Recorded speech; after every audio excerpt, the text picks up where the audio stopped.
Evolutionary biologist and president of the World Rainforest Fund, David Seaborg, website worldrainforest.org.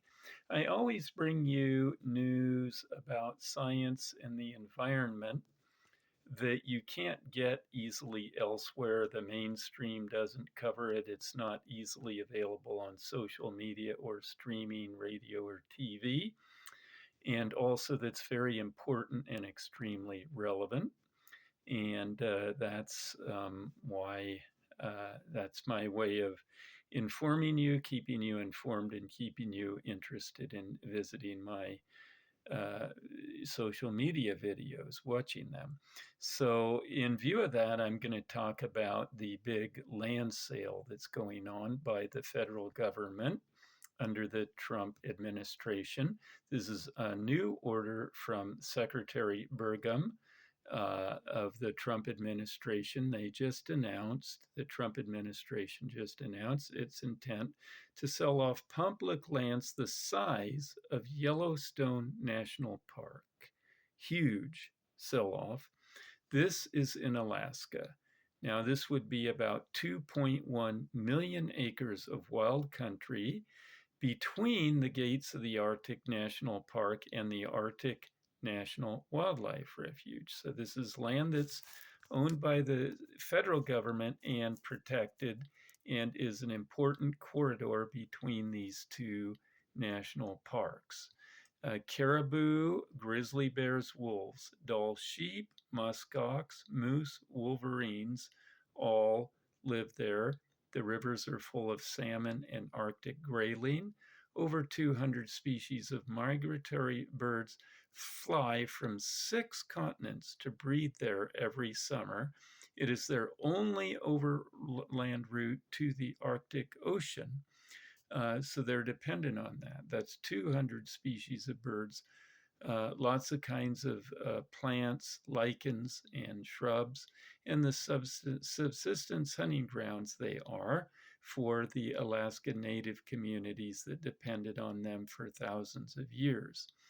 But they'll all be gone, opened up for state takeover, mining claims, industrial development, destruction. 50 years of federal protection erased with one signature. How did they do it? It's a land grab that works very well when you want to do it legally, although unethically. For decades, a pair of federal protections called Public Land Order 5150 and Public Land Order 5180 kept this stretch of Alaska safeguarded as public land. They were created in the 1970s when the Trans Alaska Pipeline was built. They did exactly what they were supposed to do. They kept the pipeline corridor stable. So they kept the surrounding wilderness intact and kept the land under consistent federal management.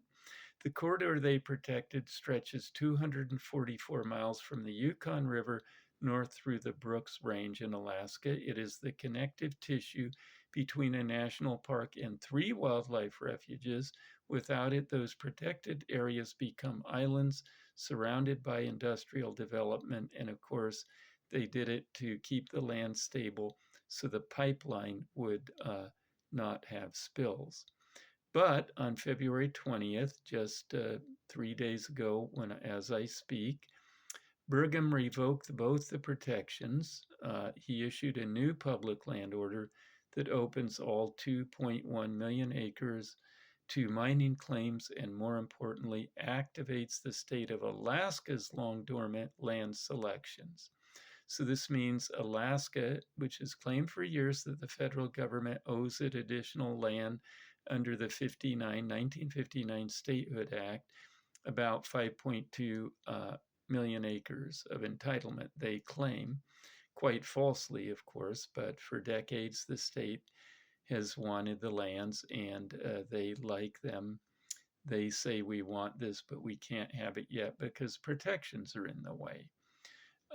And Alaska, the people there want to develop the land, not save it. The majority of the people in charge. So Bergen removed this barrier, and the placeholders can now become actual transfers. of this federal land that'll shift into state hands. Once the state takes title, everything goes. Here's what you should learn about. The legal mechanism Burgum used is that the Secretary of Interior, which he is, has the authority under the Federal Land Policy and Management Act to revoke public land orders. These are the orders that protect this land. That authority exists for every public land order in every piece of federal land in America. So the Dalton Corridor here is the test case. If the transfer goes through without serious legal or political consequence, it becomes the playbook. Find a state entitlement claim or justification for revocation, then kill the withdrawal, activate land selections, transfer the land, eliminate the protections, and move on to the next killing. There are public land orders protecting federal lands across the entire West. Any one of them could be revoked by Interior Secretary Burgum and President Trump using the exact same process. So we stand to lose lots and lots of protected lands. All that is protected by public land orders is in jeopardy.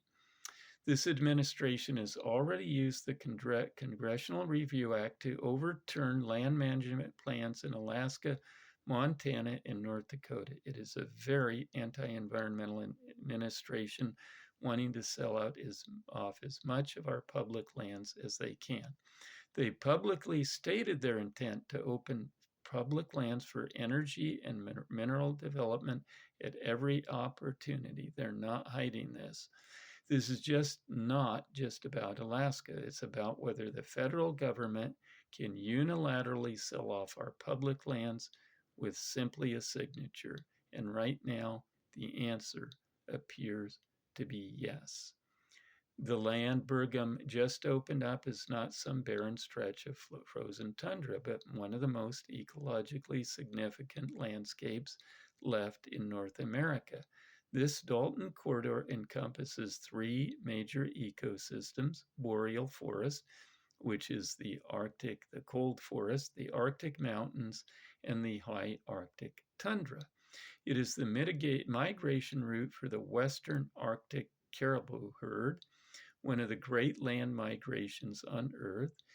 Rivers support salmon runs that have sustained communities for millennia. Dall sheep lamb on its mountain slopes. Grizzlies dig for roots along its river valleys. Wolves den in the foothills. It is vast, unbroken, and wild in a way that almost nothing in the lower 48 can match. But if this land transfers to the state, federal environmental protections disappear, public oversight disappears, your ability as an American to have any say in what happens to the land disappears. When land is under federal management, environmental reviews are required, management plans are required, and the public gets a voice. But once Alaska takes title, all of that is gone. This clears the way for the Ambler Road, a proposed 211-mile industrial gravel highway that would slice through the Brooks Range and gates of the Arctic National Preserve to reach mineral deposits in the Ambler Mining District. It would cross nearly 3,000 rivers and streams, fragment caribou migration rates, and bring pollution-spewing mining trunks through one of the last intact landscapes in North America. This is hourly and for 30 years. The Bureau of Land Management has denied this road in 2024 because the damage would be too great. The Trump administration reinstated the permits anyway. And it gets worse, and there's a lot of corruption here. The Trump administration is raking in money, and that will be part 2 of this series. Part 1 ends now. Best of luck to you.